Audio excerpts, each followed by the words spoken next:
ಈ ಒಂದು ವಿಡಿಯೋವನ್ನು ಆರಂಭ ಮಾಡುವ ಮೊದಲು ಸ್ನೇಹಾಲಯದ ಎಲ್ಲ ಹಿತೈಷಿಗಳು ದಾನಿಗಳಲ್ಲಿ ನನ್ನ ಕಳಕಳಿಯ ವಿನಂತಿ ಏನೆಂದರೆ, ಈ ಒಂದು ವಿಡಿಯೋವನ್ನು ನೋಡಿ ದಯವಿಟ್ಟು ಸಬ್ಸ್ಕ್ರೈಬ್ ಮಾಡದಿದ್ದರೆ ಇದನ್ನು ಸಬ್ಸ್ಕ್ರೈಬ್ ಮಾಡಿ ಮತ್ತು ಹಲವಾರು ಜನರಿಗೆ ತಲುಪಿಸಲಿಕ್ಕೋಸ್ಕರ, ಹಲವಾರು ಜನರಿಗೆ ಈ ಸುಂದರವಾದ ಸೇವೆಯನ್ನು ತಿಳಿಸುವುದಕ್ಕೋಸ್ಕರ ದಯವಿಟ್ಟು ಇದನ್ನು ಶೇರ್ ಮಾಡಿ ಎಂಬುದಾಗಿ ಕಳಕಳಿಯಿಂದ ಕೇಳಿಕೊಳ್ತಾ ಇದ್ದೇನೆ.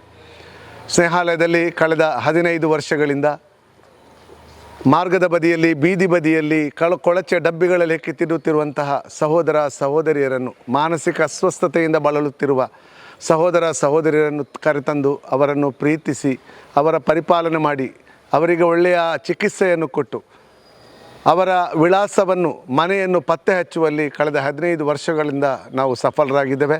ಇವತ್ತು ಕೂಡ ಇಲ್ಲಿ 10 ಜನರು ತಮ್ಮ ಸ್ವಂತ ಮನೆಗಳಿಗೆ ತೆರಳಲು ತಯಾರಾಗಿದ್ದಾರೆ.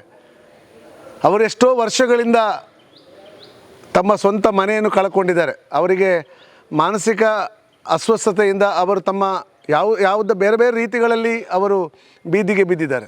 ಆದರೆ ಅವರಿಗೆ ಮರಳಿ ಮನೆಗೆ ಹೋಗಲಿಕ್ಕೆ ದಾರಿ ಗೊತ್ತಿಲ್ಲ. ಈಗಲಾದರೂ ಅವರ ವಿಳಾಸವನ್ನು ನಾವು ಪತ್ತೆ ಹಚ್ಚಿದ್ದೇವೆ. ಇವತ್ತು ನಾವು ಮುಂಬೈಗೆ ಪ್ರಯಾಣ ಬೆಳೆಸ್ತಾ ಇದ್ದೇವೆ.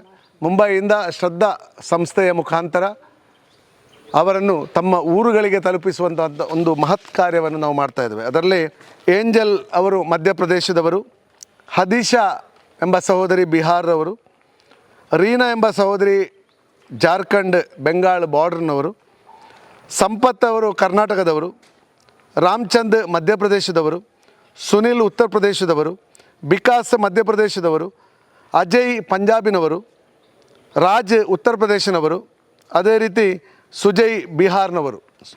ಹೀಗೆ ಇವತ್ತು 10 ಜನ ಕಳೆದ ಹಲವಾರು ವರ್ಷಗಳಿಂದ ಇರ್ಬೋದು, 10, 15, 20 ವರ್ಷಗಳಿಂದ ಅವರ ಕುಟುಂಬದಲ್ಲಿ ಅವರು ಮಿಸ್ ಆಗಿರ್ಬೋದು.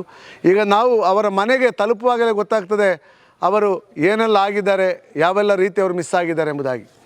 ಕಳೆದ 15 ವರ್ಷಗಳಲ್ಲಿ ನಿರಂತರವಾಗಿ ಸ್ನೇಹಾಲಯಕ್ಕೆ ಸಹಾಯ ಮಾಡುತ್ತಿರುವ ಎಲ್ಲ ದಾನಿಗಳನ್ನು ನೆನೆಸುತ್ತಾ, ಇಲ್ಲಿ ಪ್ರಸ್ತುತ ಸ್ನೇಹಾಲಯದಲ್ಲಿ 350ರಷ್ಟು ನಿವಾಸಿಗಳಿದ್ದಾರೆ.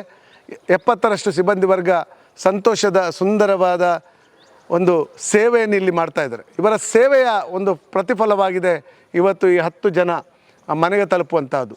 ಇಷ್ಟರವರೆಗೆ 1250ಕ್ಕಿಂತಲೂ ಹೆಚ್ಚು ಜನರನ್ನು ಭಾರತದ ವಿವಿಧ ರಾಜ್ಯಗಳ, ವಿವಿಧ ಪ್ರದೇಶಗಳ ಅವರ ಮನೆಗೆ ತಲುಪಿಸುವಂಥ ಒಂದು ಕಾರ್ಯ ನಡೆದಿದೆ. ಇದಕ್ಕೆಲ್ಲ ಸಹಕರಿಸಿದ ದಾನಿಗಳಿಗೆ ಮಗದೊಮ್ಮೆ ಸ್ಮರಿಸುತ್ತಾ, ಸರ್ವಶಕ್ತ ದೇವರು ನಿಮಗೆಲ್ಲರಿಗೂ ಆಯುರ ಆರೋಗ್ಯ ಸಮಾಧಾನ ಸಂತೋಷವನ್ನು ದಯಪಾಲಿಸಲೆಂಬುದಾಗಿ ಹೇಳುತ್ತಾ, ಸರ್ವರಿಗೂ ಸರ್ವೇ ಜನ ಸುಖಿನೋ ಭವಂತು.